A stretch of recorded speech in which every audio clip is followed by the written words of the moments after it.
औज़ुबिल्लाहिमिनश्शैतानिर्रजीम बिस्मिल्लाहिर्रहमानिर्रहीम अल्हम्दुलिल्लाहि रब्बिल आलमीन अर्रहमानिर रहीम अल्हम्दुलिल्लाहि रब्बिल आलमीन वल आक़िबतु लिल मुत्तक़ीन अस्सलातु वस्सलामु अला रसूलिहिल करीम। अस्सलामु अलैकुम दोस्तों, अल्लाह जल्ले शानहू दे नाम दे नाल अज दा वीलॉग शुरू कर रहे हैं। मैं डॉक्टर नसीर कालों CNP दे प्लेटफार्म तो। दोस्तों, ਅੱਜ मैं एक ऐसा टॉपिक उत्ते गल करनी चाह रहा जिहड़ा इंतहाई अहम आ। सरकारी अदारे ला लो या प्राइवेट या सैमी गवर्नमेंट अदारे ला लो, उन्हां जो पब्लिक की जिल्लत हुंदी है, जो जलीलो खार लोग जाके हुंदे ने और जो लोगों के नाल उत्थे सलूक हुंदा वे और जो लोगों नूं खज्जल खार किया जाता वे, उहदे उत्ते मैं चाहना सा कि अज असीं गल करिए। दोस्तों, मैं दो तीन चार चीज़ां आइडेंटिफाई कर दिना कि तुसीं अक्सर देखा होएगा कि फेसबुक के उत्ते अक्सर पोस्टां चल रही होंदियां ने कि THQ सांगला हिल या THQ शाहकोट या THQ फलाना या DHQ फलाना। उत्थे डॉक्टर और स्टाफ तनख्वाह सिर्फ इस चीज़ का लेंदे ने कि असीं उन्हां नूं मरीज नूं रैफर करना, बस इलाज नहीं करना। आया तुसीं इस बात नाल मुतफिक जे?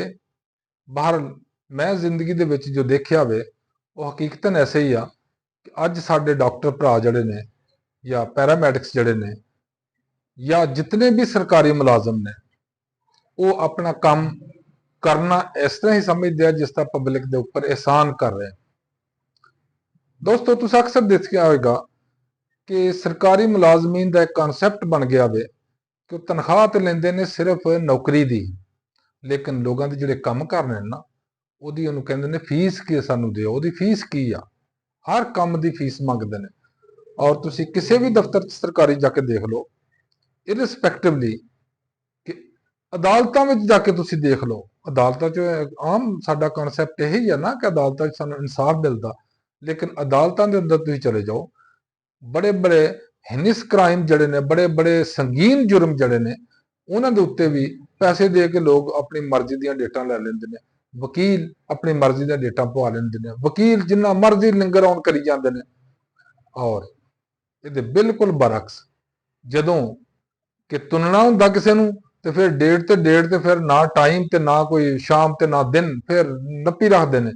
लेकिन जदों किसी शरीफ आदमी या किसी गरीब आदमी की सहूलत का टाइम आता, उदों जज साहब का खाने का टाइम हो गया, वकील साहब अवेलेबल नहीं है, जनाब वकील सफाई जड़ा वो अज छुट्टी ते आ, अमला जड़ा जनाब वो अज सटानो साहब नहीं है, वगैरह वगैरह बहुत सारे जवाब ऐसे ने जिन्होंने बना के उन्होंने लिंगर ऑन कर लिता जाता।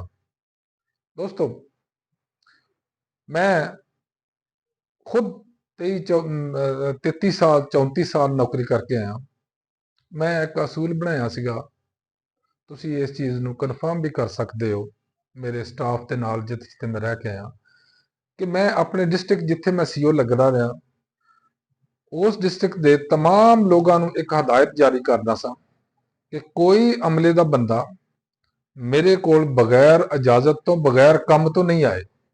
जिन्हों को मसला आ रहा वो मेरे टैलीफोन के उपर अपना मसला मैनूं दसे, मैं मुतलका बंदे नूं बुला के उस टाइम वह मसला इंशाअल्लाह ताला हल करावांगा। ये सी अमले वास्ते। इस दे बिल्कुल नाल नाल मैं पब्लिक वास्ते भी यही रखिया सी कि पब्लिक के लोगों नूं जिस टाइम कोई तकलीफ हुंदी है, मैं हाज़र हाँ। और मेरी कोशिश हुंदी सी कि असीं उस बंदे नूं जिन्हों कोई प्रॉब्लम आया, तकलीफ आई, मसला आया, उहदा ਉਹਨੂੰ हल करके तो फिर दवीए। लेकिन हुण ये गिरावट या डिग्रेडेशन जिन्नी भी हो रही आ अदारियां के अंदर, ये क्यों हो रही आ? उसकी बहुत सारिया वजूहात ने, जिन्हां दे विच सरे फहरिस्त तुसीं देखिया होएगा। एक तो रिश्वततानी बड़ा ही वड्डा फैक्टर आ, बहुत बड़ा फैक्टर आ, बहुत वड्डी वजह वे रिश्वततानी। पैसे तो बगैर काम नहीं करना। किसी दफ्तर चले जाओ, बाऊ क्लर्क पहलों तो नायब कासद तुहानूं नहीं अगे जाण देगा। जे नायब कासद साहब जाण देणगे, मेहरबानी फरमा देणगे, तो फिर जनाब तुहाडा मुतलका जिहड़ा ऑफिसर आ वो तुहानूं अपने गलों ला के ते क्लर्कां दे वस पा देगा। क्लर्क फिर तुहानूं 100 7 8 लाइनां दस देणगे, इधर चलो इधर चलो इधर चलो, काम नहीं होना। ਹੱਤਾ ਕਿ ਤੁਸੀਂ ਉਹਨਾਂ ਦੀ ਮਰਜ਼ੀ ਦੇ ਮੁਤਾਬਕ ਉਹਨਾਂ ਦੀ ਮੁੱਠੀ ਗਰਮ ਨਾ ਕਰੋ। ਅੱਜ ਵੀ ਮੈਨੂੰ ਯਾਦ ਹੈ ਕਿ ਅਸੀਂ ਇੱਕ ਸਾਡੇ ਬੜੇ ਵੱਡੇ ਹੈ ਸਨ ਰਹਾਇਸ਼ੀ ਪ੍ਰੋਜੈਕਟ ਦੇ ਹੈਡ ਰਹੇ ਨੇ, ਮਾਲਕ ਰਹੇ ਨੇ। ਉਹਨਾਂ ਦਾ ਅੱਜ ਵੀ ਬੜਾ ਤਾਰੀਖੀ ਇੱਕ ਜੁਮਲਾ ਸੀ ਜਿਹੜਾ ਉਹਨਾਂ ਅਕਸਰ ਟੈਲੀਵਿਜ਼ਨ ਦੇ ਉੱਪਰ ਬੈਠ ਕੇ ਗੱਲ ਕੀਤੀ ਸੀ। ਉਹਨਾਂ ਕਿਹਾ, ਜਿੰਨਾ ਚਿਰ ਤੱਕ ਕਿਸੇ ਫਾਈਲ ਨੂੰ ਅਸੀਂ ਪਹੀਏ ਨਹੀਂ ਲਾਉਂਦੇ ਉਹਨਾਂ ਚਿਰ ਤੱਕ ਉਹ ਫਾਈਲ ਚੱਲਦੀ ਨਹੀਂ। ਇਹ ਬਿਲਕੁਲ ਹਰ ਅਦਾਰੇ 'ਚ ਇਸ ਤਰ੍ਹਾਂ ਹੋ ਰਿਹਾ।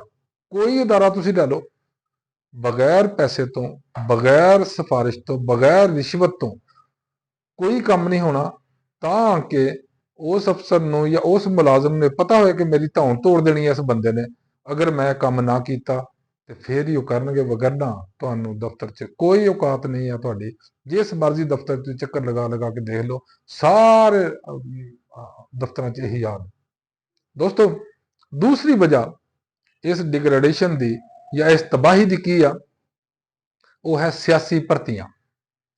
ਹਰ ਮੁਲਾਜ਼ਮ ਦੇ ਪਿੱਛੇ ਇੱਕ ਸਿਆਸਤਦਾਨ ਬੈਠਾ ਹੋਵੇ ਔਰ ਹਰ ਮੁਲਾਜ਼ਮ ਜਿਹੜਾ ਉਹ ਸਿਆਸਤਦਾਨ ਦਾ ਟਾਊਟ ਬਣ ਕੇ ਆਪਣਾ ਕੰਮ ਕਰਦਾ। ਉਹ ਲੋਕਾਂ ਦੇ ਕੰਮ ਨਹੀਂ ਕਰਦਾ, ਬਲਕਿ ਲੋਕਾਂ ਦੇ ਕੰਮ ਕਰਾਉਣ ਦੇ ਪੈਸੇ ਲੈਂਦੇ। ਤੀਸਰੇ ਨੰਬਰ ਤੇ ਇਹ ਸਿਆਸਤਦਾਨਾਂ ਨੇ ਜਿਹੜੇ ਆਊਟ ਆਫ ਦਾ ਰਿਕੁਆਇਰਮੈਂਟ ਜਿੰਨੀਆਂ ਭਰਤੀਆਂ ਕੀਤੀਆਂ ਨੇ, ਮਸਲਨ ਮੈਂ ਤੁਹਾਨੂੰ ਹੁਣ ਗਿਣ ਕੇ ਦੱਸਣਾ ਕਿ ਜਿੱਥੇ 5 ਬੰਦਿਆਂ ਦੀ ਜ਼ਰੂਰਤ ਸੀ, ਇਹਦੀ ਸਾਦਾ ਜੀ ਇੱਕ ਮਿਸਾਲ ਲੈ ਲਓ ਤੁਸੀਂ, ਸਟੈਂਡਰਡ ਸ਼ੂਗਰ ਮਿਲਦਾ, ਇੱਥੇ ਫਰਜ਼ ਕਰੋ 100 ਬੰਦੇ ਦੀ ਜ਼ਰੂਰਤ ਸੀ, ਇੱਥੇ ਜੀਐਮ ਨੇ 500 ਬੰਦਾ ਭਰਤੀ ਕਰ ਛੱਡਿਆ। ਉਹਦਾ ਫਾਇਦਾ ਕੀ ਹੋਇਆ ਜਾਂ ਉਹਦਾ ਨਤੀਜਾ ਕੀ ਨਿਕਲਿਆ? ਇਹ ਮਿਲ ਬੇਕਾਰ ਹੋ ਗਈ, ਘਾਟੇ ਜਾਣ ਦਾ ਵੀ ਜਿਹੜੀ ਕਿ ਹਮੇਸ਼ਾ ਮੁਨਾਫੇ ਜਾਂਦੀ ਸੀ, ਔਰ ਅਲਟੀਮੇਟ ਹੀ ਫੌਜੀ ਫਾਊਂਡੇਸ਼ਨ ਨੂੰ ਇਹ ਮਿਲ ਵੇਚਣੀ ਪੈ ਗਈ।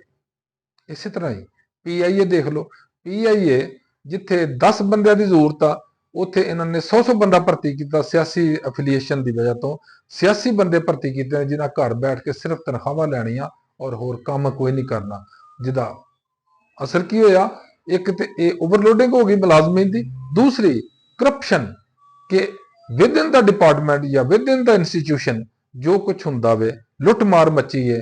ਹਰ ਡਿਪਾਰਟਮੈਂਟ 'ਚ, ਹਰ ਅਦਾਰੇ ਦੇ ਅੰਦਰ ਲੁੱਟ ਮਾਰ ਮੱਚੀ ਆ। ਜੋ ਆਮਦਨੀ ਹੁੰਦੀ ਹੈ ਉਹ ਖਾ ਪੀ ਜਾਂਦੇ ਨੇ ਔਰ ਜੋ ਐਕਸਪੈਂਡੀਚਰ ਨੇ ਉਹ ਲੋਕਾਂ ਨੂੰ ਦਿਖਾਈ ਜਾਂਦੇ ਨੇ। ਤੀਸਰੀ ਵਜ੍ਹਾ, ਸਾਡੇ ਮੁਲਕ 'ਚ ਮੁਹਤਾਜੀ ਜਾਂ ਗਦਾਗਰੀ ਇਸ ਹੱਦ ਤੱਕ ਚਲੀ ਗਈ ਆ ਕਿ ਮੈਂ ਅਕਸਰ ਵੀਲੌਗਸ ਦੇ ਅੰਦਰ ਇਹ ਗੱਲ ਕਰਨਾ ਕਿ ਗਦਾਗਰ ਉਹ ਹੀ ਨਹੀਂ ਜਿਹੜਾ ਅੱਲਾ ਵਾਸਤੇ ਮੰਗਦਾ, ਨਾ ਮੰਨੋ, ਜਿਹੜਾ ਤੁਹਾਡੇ ਕੋਲ ਨਾਇਬ ਕਾਸਰ ਤੋਂ ਲਾ ਕੇ ਬੜੀਆਂ ਉੱਚੀਆਂ ਉੱਚੀਆਂ ਪੋਸਟਾਂ ਤੱਕ ਜਿਹੜਾ ਰਿਸ਼ਵਤ ਲੈਂਦਾ, ਉਹ ਵੀ ਗਦਾਗਰੀ ਕਰ ਰਿਹਾ, ਉਹ ਵੀ ਭੀਖ ਮੰਗ ਰਿਹਾ ਤੁਹਾਡੇ ਕੋਲ, ਉਹ ਵੀ ਤੁਹਾਡੇ ਨਾਲ ਚੋਰੀ ਕਰ ਰਿਹਾ, ਉਹ ਵੀ ਡਕੈਤੀ ਕਰ ਰਿਹਾ ਵਾ, ਉਹ ਇਨਸਾਫ ਨਹੀਂ ਕਰ ਰਿਹਾ, ਉਹ ਠੀਕ ਨਹੀਂ ਕਰ ਰਿਹਾ, ਇਮਾਨਦਾਰੀ ਨਹੀਂ ਦਿਖਾ ਰਿਹਾ, ਉਹ ਨੇਕ ਨੀਅਤੀ ਨਹੀਂ ਦਿਖਾ ਰਿਹਾ, ਉਹ ਤੁਹਾਡੀ ਜੇਬ ਕੱਟਦਾ ਜਿਸ ਤਰ੍ਹਾਂ ਡਾਕੂ ਔਰ ਚੋਰ ਕੱਟਦੇ ਨੇ।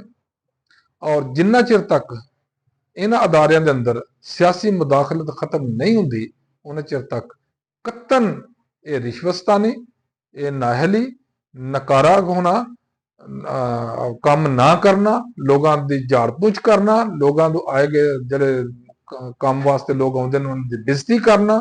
ਈਵਨ ਤੁਸੀਂ ਦੇਖੋ, ਚੰਦ ਦਿਨ ਪਹਿਲੇ ਰੇਲਵੇ ਦੀ ਇੱਕ ਬੀਬੀ ਨੂੰ ਮਾਰ ਛੱਡਿਆ ਕਿਸੇ ਪੁਲਿਸਮੈਨ ਨੇ, ਰੇਲਵੇ ਦੇ ਨੇ, ਸਿਰਫ ਇਸ ਵਜ੍ਹਾ ਤੋਂ ਕਿ ਉਹਨੇ ਟਿਕਟ ਨਾ ਦਿਖਾਇਆ, ਜਾਂ ਵੱਲਾ ਆਲਮ ਕੀ ਮਾਮਲਾ ਸੀ ਉਹਦਾ।